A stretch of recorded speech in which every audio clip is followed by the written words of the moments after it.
A cat in a purple vest and yellow hat walked onto television screens in 1961 and confused absolutely everyone watching.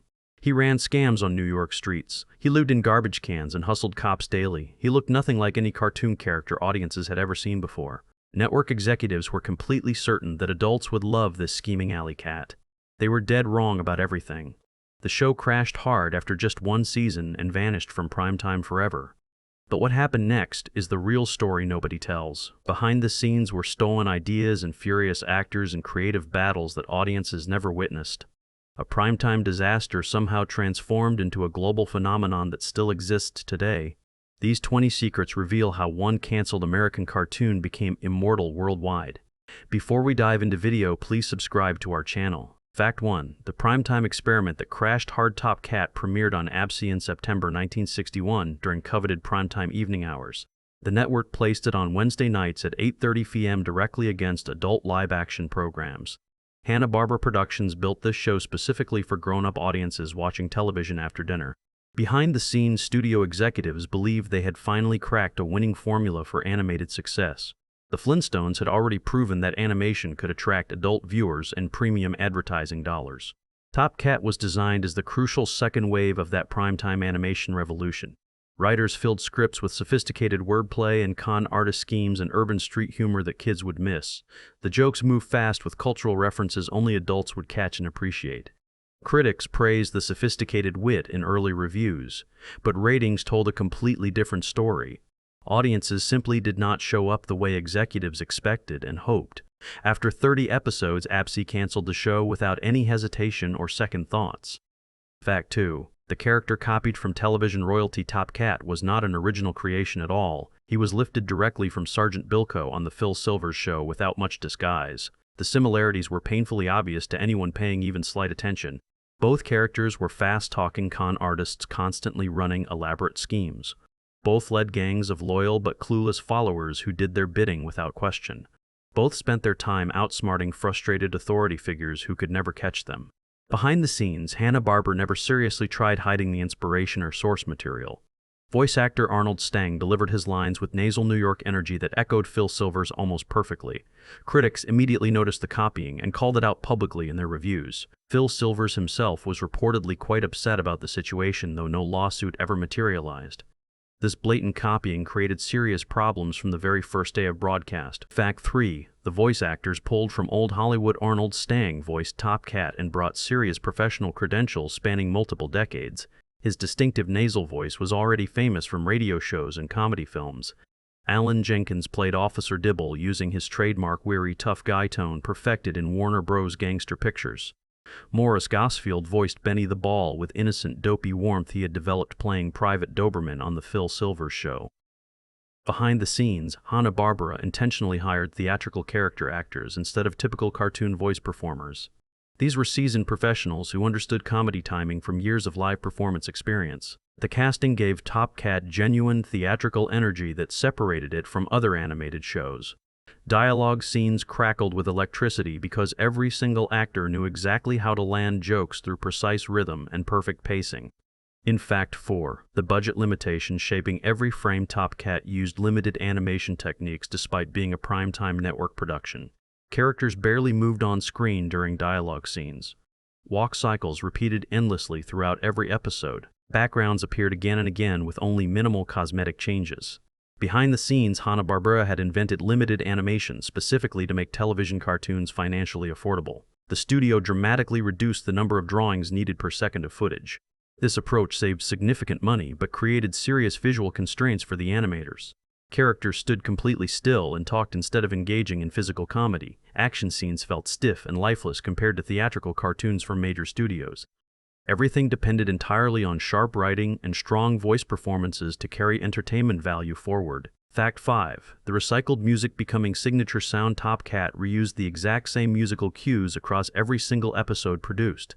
Composer Hoyt Curtin created a library of jazz and orchestral pieces specifically for the studio. These tracks played repeatedly to avoid expensive original scoring for each episode. The main theme featured bouncy brass melodies that stuck in your brain after just one listen. Behind the scenes, music supervisors carefully selected urban jazz sounds that matched the New York street setting perfectly. Piano riffs suggested sophistication and street smart simultaneously. The same musical stings played whenever Top Cat hatched new schemes or Officer Dibble appeared on screen. This constant repetition accidentally created powerful memory associations for regular viewers. What began purely as cost-cutting eventually became central to the show identity.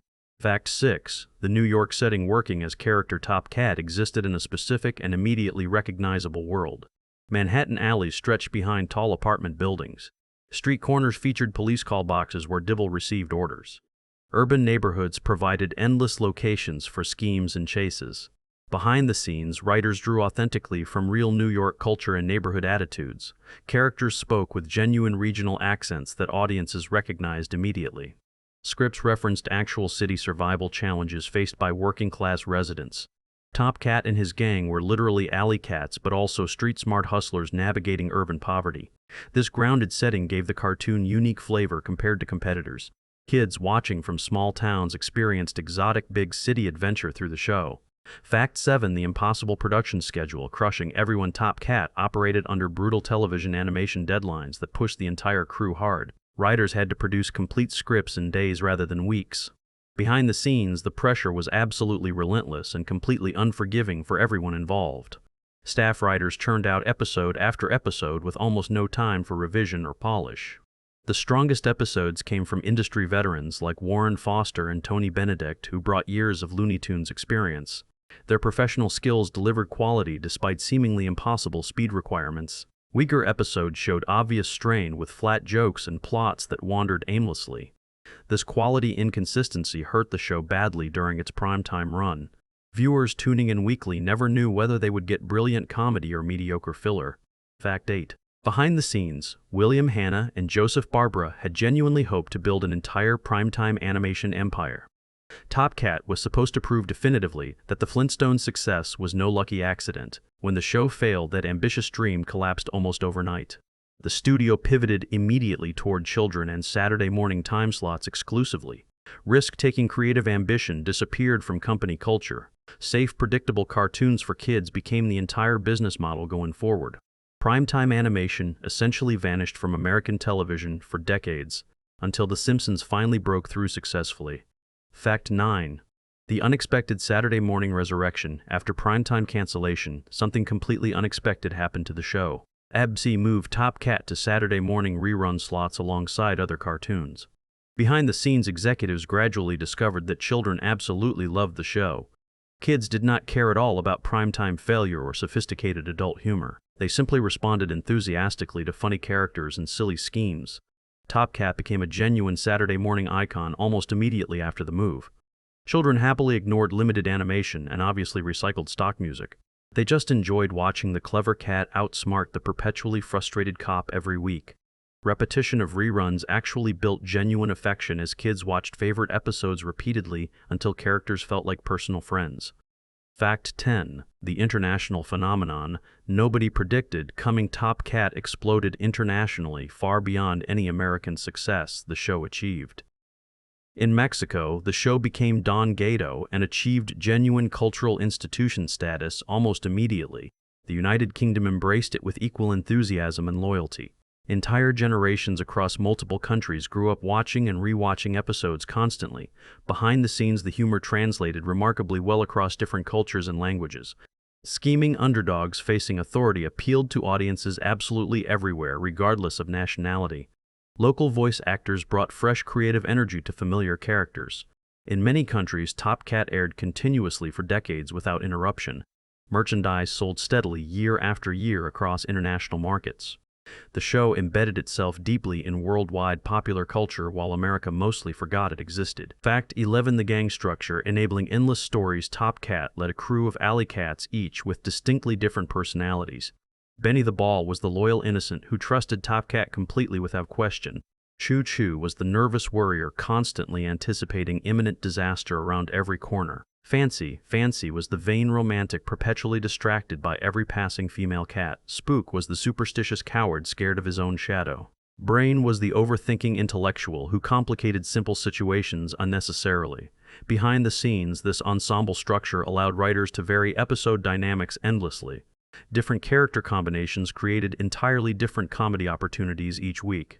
The structure mirrored workplace sitcoms where a scheming boss manages lovable misfits.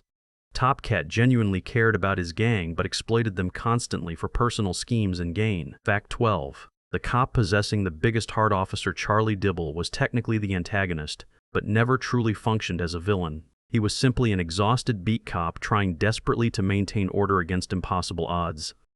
Behind the scenes, writers made Dibble intentionally sympathetic to audiences. His visible frustration came from genuine professional duty rather than cruelty or malice. Voice actor Alan Jenkins brought world-weary warmth to every single line reading. Audiences could hear clearly that Dibble secretly liked Top Cat despite all the trouble caused. Their complicated relationship carried real emotional weight beyond simple chase comedy. They were adversaries locked in eternal struggle but also strangely familiar faces depending on each other. Fact 13. The social commentary hidden underneath comedy. Top Cat was really about poverty and daily survival dressed carefully in cartoon clothing. The cats lived in alleys specifically because they had absolutely nowhere else to go. Schemes were not just funny adventures but desperate attempts to improve genuinely terrible circumstances. Behind the scenes, writers embedded pointed economic commentary through accessible and entertaining metaphors. Top Cat and his gang were permanently poor characters dreaming constantly of comfort and basic security. Every single con aimed at fundamental needs like food and warmth and simple dignity. The show portrayed deeply sympathetic characters navigating social systems specifically designed to exclude them completely from prosperity. This underlying seriousness gave the comedy real unexpected depth. In fact, 14, the failed revival attempts, missing everything, multiple efforts tried resurrecting Top Cat over subsequent decades with minimal success each time. A 1988 TV movie relocated the gang to Beverly Hills for supposedly updated adventures. Behind the scenes, Hanna-Barbera leadership hoped desperately this would launch renewed audience interest. The movie failed completely because it fundamentally removed what made the original actually work. Top Cat functioning as a wealthy character made absolutely no logical sense whatsoever. His entire identity depended completely on struggling against difficult circumstances. A 2011 theatrical film used modern CG animation targeting international markets primarily. It performed quite well in Mexico, where audiences still loved Don Gato passionately. American theaters barely acknowledged the film existed at all. Fact 15. The irreplaceable original voice performances. Arnold Stang defined Top Cat so completely that nobody else could ever play him convincingly. His nasal, fast-talking delivery became permanently inseparable from the character identity itself. Behind the scenes, Stang continued voicing Top Cat into the 1980s for various specials and promotional materials. When he eventually aged out of performing, the role became essentially impossible to fill adequately. Other actors could technically imitate the distinctive sound, but never truly captured the personality underneath. Maurice Gosfield as Benny and Alan Jenkins as Dibble proved equally irreplaceable over time. Their eventual deaths created permanent voids in the franchise.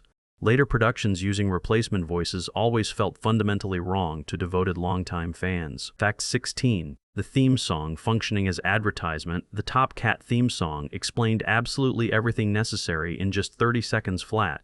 It efficiently introduced the character and premise and attitude with ruthless precision. Behind the scenes, the song functioned deliberately as a marketing tool for the show. Catchy lyrics told audiences exactly who Top Cat was and what he wanted from life. The melody was specifically engineered to stick permanently in memory after just single exposure. Composer Hoyt Curtin understood clearly that theme songs sold shows during the channel surfing era. Decades of continuous reruns kept that theme alive in public consciousness worldwide. People who completely forgot specific episode plots could still sing every single word perfectly. Fact 17. The merchandise empire sustaining everything. Top Cat appeared on lunchboxes and toys and books and games throughout the 1960s and far beyond. Behind-the-scenes licensing deals generated substantial revenue long after original broadcast ended completely. International markets provided especially strong and consistent merchandise sales spanning multiple generations. Mexico and the UK purchased Top Cat products continuously for decades. The simple, bold character design translated perfectly to physical products of all kinds. That instantly recognizable vest and hat created immediate identification on store shelves. Animation industry experts note that merchandise revenue often matters significantly more than ratings for long-term franchise survival. Top Cat proved this business rule completely and definitively. Fact 18. The passionate Mexican love affair. Mexico adopted Top Cat as genuine national treasure under the name Don Gato. The show aired continuously for well over 50 years without any interruption. Multiple generations considered it absolutely essential childhood viewing experience. Behind the scenes, Spanish voice actors brought unique creative interpretations that Mexican audiences claimed proudly as their own. Don Gato completely transcended foreign cartoon status to become genuine Mexican cultural property. The character appeared regularly in advertising and political commentary and everyday casual conversation. When the 2011 theatrical film was finally produced, Mexico provided the primary funding enthusiastically. That movie broke local box office records while barely registering at all in American theaters. Fact 19. The lasting influence on animation history. Top Cat established storytelling templates that later cartoons followed repeatedly for decades. The fast-talking schemer archetype became animation standard, appearing across countless subsequent productions. Behind the scenes, Hanna-Barbera executives recognized strong audience appetite for clever rule-bending characters. That specific character type appeared in numerous later productions from the studio. Animation historians trace direct creative lines from Top Cat to many modern anti-hero cartoons. The Simpsons creators acknowledged this specific influence openly in interviews. Scheming underdog protagonists allowed simultaneous comedy and pointed social observation. Top Cat was certainly not the first such character, but remains among the most genuinely influential. Fact 20. The ongoing preservation effort. Continuing original Top Cat episodes have been carefully restored and released on modern viewing platforms. Behind the scenes, dedicated archivists worked hard to save deteriorating original film elements before complete loss occurred. Warner Bros. Now controls the entire Hanna-Barbera library and actively keeps Top Cat available for new audience discovery. Streaming services regularly introduce the show to younger generations with absolutely no memory of original broadcast. Modern viewers encounter it simultaneously as nostalgic curiosity and genuine quality entertainment. Animation students study it carefully as important early television technique example. These ongoing preservation efforts ensure Top Cat survives indefinitely for future generations to discover and enjoy. Top Cat was specifically built for adults but ultimately found children instead. It was designed for America but went on to conquer the entire world. Behind those 30 episodes were genuinely talented professionals, gambling ambitiously on animation sophistication during television early years. That gamble failed badly in America during 1962, but succeeded spectacularly everywhere else for 60 years afterward. The purple vest and crooked yellow hat still appear on television screens daily somewhere on Earth right now. Canceled shows are supposed to quietly disappear into obscurity forever. Top Cat absolutely refused that fate. That stubborn refusal is the real lasting legacy worth remembering.